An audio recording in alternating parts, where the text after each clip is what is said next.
Hello. Welcome to episode 2.5. No, it's episode 3. We're episode 3. What the fact? It's all about the bag. Over here. Really, we just spit the facts. Over here. Really, you just wouldn't last. Over here. 3. What the fact? We finished off episode 2 with a kind of to be continued mentality of finishing off some gun control. Yep. And what the arguments are against it. So you guys know the facts about what's really going on with it. So we covered issues relating about people behind the gun, and like if the tool, the gun, is really the problem, or if it's the people behind it, and Also, based some on general like misconceptions about guns.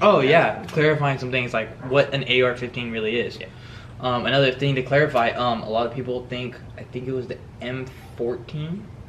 Or there was another gun, and they were claiming the guy from Gilroy used that. He actually used a gun way different from that.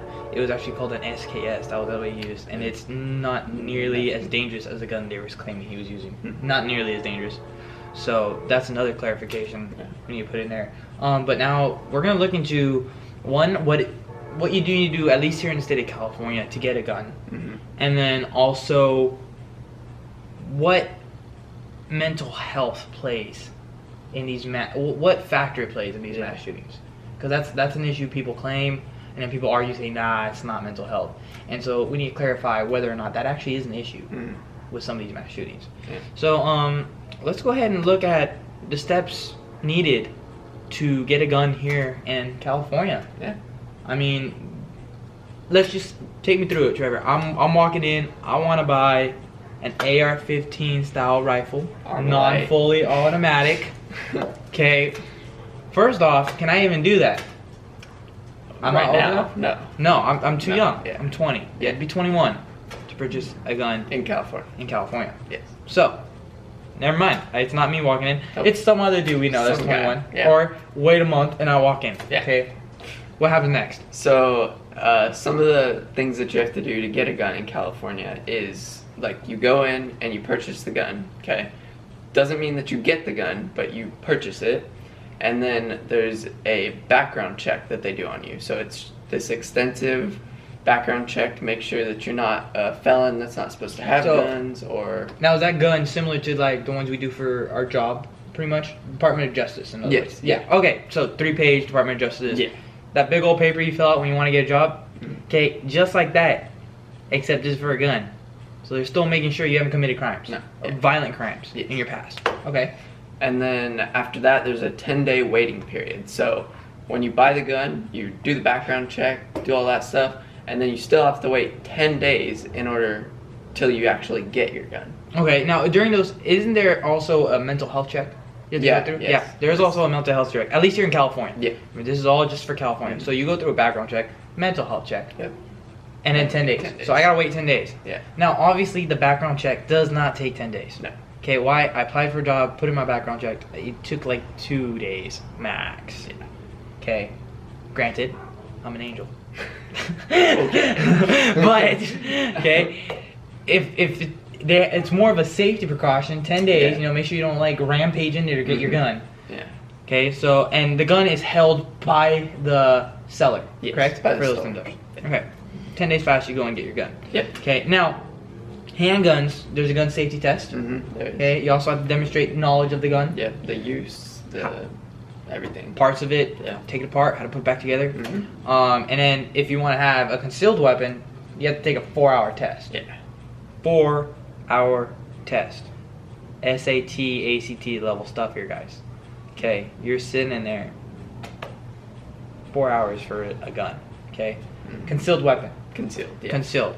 Now, I also spoke to a law officer that's here in California, and he stated, yes, there's a mental health check, but he does know people who have PTSD that have still been able to acquire a gun. Now, while this may raise some eyebrows, you have to think of PTSD as a spectrum, kind of like autism. Yeah. Not everyone who's severely autistic. There's levels of autism. Sure. Same thing with PTSD. Not everyone is severely traumatized. There could be just a little bit. Exactly, like dreams, simple Yeah. dreams. Maybe they wake up, cold sweat, kind of thing. And then you have people who just see things Yeah. while they're awake. going kind of crazy kind of Yeah. things. Okay, multiple levels of PTSD. Okay, and so these people can still purchase a gun. It just depends how bad their PTSD is. Now, Grant Dewey is a supervisor of research and evaluation at Minnesota Department of Corrections, and has a PhD. I almost said PTSD. Yeah. It's PhD. Has a PhD in criminology and criminal justice. I can't You are speak. struggling. I can't do it. Okay, I haven't eaten lunch, so that's Oh, probably the problem. that's okay. But anyways, he has a PhD in criminal justice and criminology. Yeah. And he states in his book, Mass Murder in the United States, a history, that 59% of mass shooters between 1900 and 2017 had or showed signs of a serious mental illness. Yeah. 59%, that's more than half. Yeah. Granted, you still leave 41%. They weren't or didn't show signs of being mentally. But This, and then let me go. All right. Clap, clap, bam. we're good. All right, I'll clap once too. Yeah, a little bit Technical technical. difficulties. Camera's already flashing. So we're going to try to get this done. Boy. Now, this is going to be fun. Yeah. Okay, so we're talking about 59% mass shooters from 19 to 2017. Yes. Mentally ill, mental shooters, mental illness shooters. You That good? part's getting edited out. Okay. Okay. Now the stat is similar.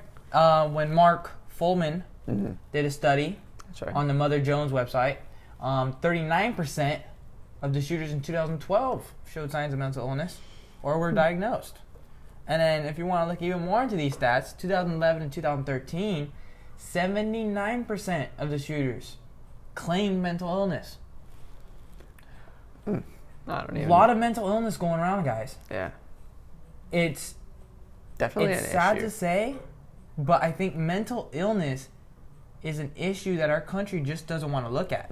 It's not handling very It's just well. being overlooked. I mean, you have mental. Okay. Okay. We're good. All right, after that technical difficulty, camera's been charged and we should be good to go. So, Hopefully. we're talking about the 59% of mass shootings from 1900 to 2017. They had mental illness or showed serious signs of mental illness. Or claimed to. Or claimed to have mental illness, yes. And then if you look at 2012, 39% of the shooters had mental illness during that time.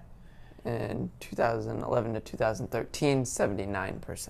So you have a serious issue with mental health being involved. To say mental health has no part in this it's a lie. Yeah, I gotta fix. You got to know there is mental illness involved in these mass shootings. Whether it's not all of them. Now, No. to say it's all mass shootings, that's just wrong. It's Yeah. not. It's not. But the thing is, the numbers show the United States has way more not mental ill. Well, it has way more mass shootings than Yeah. other countries. Okay, people blame it on the guns. If you take away those mass shootings that involve mental illness, the number's gonna drop. Significantly. Significantly gonna drop. Yeah. And mental institutions up and down the state of California have been closed. So when these mentally ill people are released, where do they go? Or what about the people who aren't even admitted into mental care facilities?